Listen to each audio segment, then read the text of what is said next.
ఒక చిన్న గ్రామంలో రమణమ్మ అనే ఒక తల్లి తన 25 కొడుకు పోలయ్యతో కలిసి జీవిస్తూ ఉండేది. పోలయ్య చాలా అమాయకుడు. ఎవరు ఏ పని చెప్పినా దాన్ని ఎక్కువగా ఆలోచిస్తూ మాటను అక్షరాలా తీసుకుని చేస్తాడు. చిన్న చిన్న విషయాలకే అయోమయంలో పడిపోతాడు. అందుకే ఊర్లో అందరూ అతన్ని ఎగతాళిగా పిచ్చి పోలయ్య అని పిలిచేవారు. ఒకరోజు రమణమ్మ పోలయ్యను పిలిచి, పోలయ్య, అడవికి వెళ్ళి పుల్లలు తీసుకురా నాయనా, త్వరగా వెళ్ళిరా నాయనా. పోలయ్య అడవికి చాలా దూరం వెళ్ళాడు. కొంతసేపటికి ఒక్కసారిగా ఆగిపోయాడు. పోలయ్య మనసులో, అమ్మా పుల్లలు తెమ్మంది, కాని ఎండు పుల్లలా పచ్చి పుల్లలా ఏం చెప్పలేదు కదా. ఏం చెయ్యాలో అర్థంగాక భయంతో ఏమీ తీయకుండా మళ్లీ ఇంటికి తిరిగి వచ్చాడు. ఇది చూసిన రమణమ్మకు విపరీతమైన కోపం వచ్చింది. పోలయ్యా, ఇదేంట్రా ఇది? అడవికెళ్ళి పుల్లలు తెమ్మంటే ఏమీ తీసుకురాలేదా? అందుకే ఊళ్ళో వాళ్ళు నిన్ను పిచ్చి పోలయ్య అంటారు. నువ్విలా ఉంటే ఈ లోకంలో ఎలా బ్రతుకుతావురా? ఆ మాటలు పోలయ్య గుండెను బాగా గాయపరిచాయి. ఊర్లో వాళ్లు కూడా రోజూ ఎగతారు చేసేవారు. గ్రామస్తులు, ఈ పిచ్చివాడికి పెళ్ళా? వాణ్ణి ఎవరు చేసుకుంటారు? ఈ మాటలన్నీ రమణమ్మ మనసును బాగా బాధించాయి. ఒకరోజు ధైర్యం చేసి రమణమ్మ పోలయ్యను పెళ్లిచూపులకు తీసుకెళ్ళింది. అక్కడ పోలయ్య అమ్మాయిని చూడకుండా పెట్టిన పలహారాల్నే చూస్తూ, అమ్మా, పలహారాలు ఎప్పుడు తింటాం? ఇక్కడికి పోలేరా పోలయ్యా, అందరూ నిన్నే చూస్తున్నారు. ముందు అమ్మాయి వైపు తలెత్తి చూడు. రమణమ్మ బలవంతంగా అమ్మాయి వైపు చూపించగానే పోలయ్య చూసి అనేశాడు, అమ్మా, ఇదేంటి? ఈ అమ్మాయి ముక్కు వంకరగా ఉంది, కళ్ళు మెల్లగా ఉన్నాయి. చీచి, ఇలా ఉందెందుకు? అది విని అందరూ నవ్వేశారు. పెళ్లికూతురు తరపు వాళ్లు కోపంతో, మర్యాదగా ఇంట్లోంచి పొండి. రమణమ్మ, నీ మొహం చూసి వాణ్ణి వదిలిపెడుతున్నాం. లేకపోతే ఇప్పటివరకే కాళ్ళు చేతులు విరగ్గొట్టేవాళ్లం. చిచ్చి, వీడి పిచ్చి చేష్టలు. పొండి, ఇకపై ఈ ఇంటి ఛాయలకైనా రావద్దు. ఇంటికి వచ్చాక రమణమ్మ ఆగ్రహంతో, ఇక చాలు, నువ్వు ఈ ఇంట్లో ఉండకు. వెళ్ళిపో, ఎక్కడికైనా వెళ్ళిపో. నా కళ్ళ ముందు ఉండకురా, నా గుండె పగిలిపోతుంది. పోలయ్య ఏమీ మాట్లాడకుండా ఏడుస్తూ అడవివైపు వెళ్ళిపోయాడు.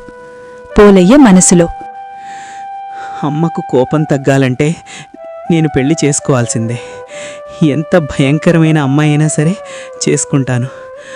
అమ్మ నన్ను తిరిగి పిలవాలి. చీకటి కమ్ముకుంది. అడవి నిశ్శబ్దంగా మారింది. గాలి వీచినప్పుడల్లా చెట్లు కీచుమనసాగాయి. గుడ్లగూబల అరుపులు పోలయ్యను భయపెట్టాయి. అంతలో ఒక పెద్ద మర్రి చెట్టు. ఆ చెట్టు మీద 2 ఎర్రగా మెరిసే కళ్ళు కనిపించాయి.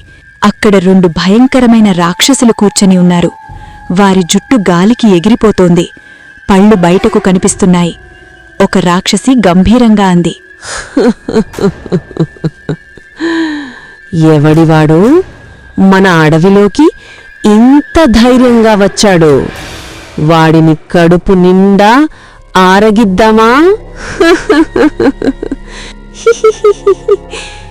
నువ్వుండమ్మా, వాడిని చూస్తుంటే బాగా ముచ్చటగా ఉన్నాడు. బక్కగా చాలా బాగున్నాడు కదా. నీ మొహం, వాడు ఒక పిచ్చివాడిలా ఉన్నాడు. ఇప్పుడే వాడిని తిందాం, పదా. నువ్వుండమ్మా, వాడు నాకు నచ్చాడు. నేను వాడిని పెళ్లి చేసుకుంటా. వాడి మొహం, వాడికి నిన్ను పెళ్లి చేసుకునే ధైర్యం ఎక్కడుంది? నిన్ను చూస్తేనే వాడి గుండె ఆగిపోతుంది. వద్దు, వాడిని తొందరగా ఆరగిద్దాం. మనిషి మాంసం తిని చాలా రోజులయ్యాయి. సరే అమ్మా, ఒక్కసారి అగిగి చూస్తాను. మానవా, నన్ను పెళ్లి చేసుకుంటావా అని అడిగింది. పోలయ్య మొదట ఉణికిపోయాడు. కాని తల్లి రమణమ్మ ముఖం గుర్తొచ్చింది. నా అమ్మ కోసం నేను నిన్ను పెండ్లి చేసుకుంటాను. అంతే ఒక్కసారిగా అడవి వెలుగుతో నిండిపోయింది. ఆ రాక్షసులకు శాప విమోచనం కలిగింది. వారు అపూర్వ సౌందర్యవంతులుగా మారిపోయారు. వారిలో ఒకరు చెప్పారు, మనవా, మేము ఒకప్పుడు స్వర్గానికి చెందిన నర్తకులం. అహంకారంతో ఒక మహర్షిని అవమానించాము. ఆ కోపంలో ఆ మహర్షి మాకు శాపమిచ్చాడు. మనుషులను భయపెట్టే రాక్షసులుగా అడవుల్లో తిరుగుతారు అని శపించాడు. కాని ఆ మహర్షే మాకొక మార్గం చెప్పాడు. భయం లేని మనిషి రాక్షసిని చూసినా వెనుకడుగు వేయకుండా పెళ్లికి ఒప్పుకుంటే ఆ క్షణమే మీ శాపం తొలగిపోతుంది అన్నాడు. ఈరోజు నీ ధైర్యమే మాకు విమోచనమిచ్చింది. ఈ క్షణం నుంచి నీవు అజ్ఞానివి కాదు, జ్ఞానివి. ఇదిగో ఈ అపూర్వ సౌందర్యవతిని నీ భార్యగా ఇస్తున్నాను. 100 ఏళ్ళు సర్వసుఖాలు అనుభవించండి. ఈ 100 ఏళ్ళు పూర్తయ్యాక నీవు, సౌందర్యవతి ఇద్దరూ స్వర్గాన్ని చేరుకోండి. ఇదే నేను నీకిచ్చే వరం అని చెప్పి తన కూతురు సౌందర్యవతిని పోలయ్యకు ఇచ్చి అంతర్ధానమైపోయింది. పోలయ్య సౌందర్యవతిని పెళ్లి చేసుకుని ఇంటికి తీసుకువచ్చాడు. రమణమ్మ ఆమెను చూసి నమ్మలేకపోయింది. ఇది నిజమేనా? నా పిచ్చి పోలయ్యకేనా ఇంత అందమైన భార్య? నా కొడుకు పిచ్చివాడు కాదు, అతను అమాయకుడు. మీ ఇద్దరి జీవితాల్లో ఎప్పుడూ వెలుగుండాలి. ఊర్లో వాళ్లు ముక్కున వేలేసుకున్నారు. సౌందర్యవతి అందం గురించి మాటలు ఊరంతా వ్యాపించాయి. ఆ వార్తలు చివరకు రాజు వరకు చేరింది. ఒకరోజు రాజు సౌందర్యవతిని చూసి మనసులో అనుకున్నాడు, అబ్బా, ఎవరిది ఈ అందం, ఇంత సౌందర్యం ఈ ఊర్లో ఇంతకాలం ఎలా దాగి ఉంది? నువ్వు ఎవరవో నాకు తెలియదు, కాని నిన్ను చూడగానే నా మనసు నిన్నే కోరుకుంది. ఆ రోజు నుంచి రాజు ఏదో ఒక కారణం చెప్పుకుని సౌందర్యవతి ఇంటి చుట్టూ తిరగడం మొదలుపెట్టాడు. రాజమహల్కురా, బంగారం, నగలు, సుఖాలు, నీకు కావాల్సినదంతా ఇస్తాను. రాజుగారు, నేను ఎవరి సొత్తు కాదు. నాకు భర్త ఉన్నాడు. అతడే నా లోకం.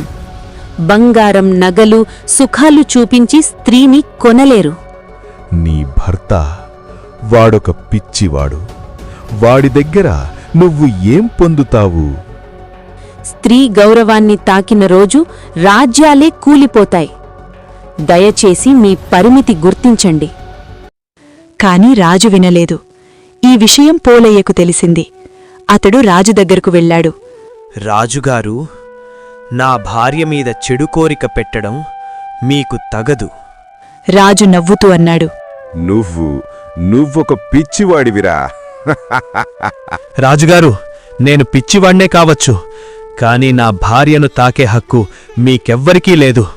అంతలో సౌందర్యవతి ముందుకు వచ్చింది. ఆమె కళ్ళు మెరిశాయి. నా భర్త అమాయకుడు, కాని అతని ధైర్యం ముందు నీ రాజ్యమే చిన్నది. ఆ క్షణంలో గాలి బలంగా వీచింది. రాజు భయంతో మోకాళ్ల మీద పడిపోయాడు. ఇది ఏం శక్తి? నా కాళ్ళు పనిచేయడం లేదు. ఇక ముందు నేనెప్పుడూ ఇలాంటి తప్పు చెయ్యను. పోలయ్య పిచ్చివాడు కాదు, మహాజ్ఞాని. నన్ను క్షమించండి పోలయ్య గారు. ఆ రోజునుంచే రాజు మారిపోయాడు. అప్పటినుంచి ఊర్లో ఎవ్వరూ పోలయ్యను పిచ్చివాడు అనలేదు. అందరూ గౌరవంగా పోలయ్య అని పిలిచారు. రమణమ్మ గర్వంతో కొడుకును దగ్గరకు తీసుకుంది. పోలయ్య, సౌందర్యవతి కలిసి ఆనందంగా జీవించారు. అమాయకత్వం బలహీనత కాదు, ధైర్యం కలిసిన అమాయకత్వమే నిజమైన బలం.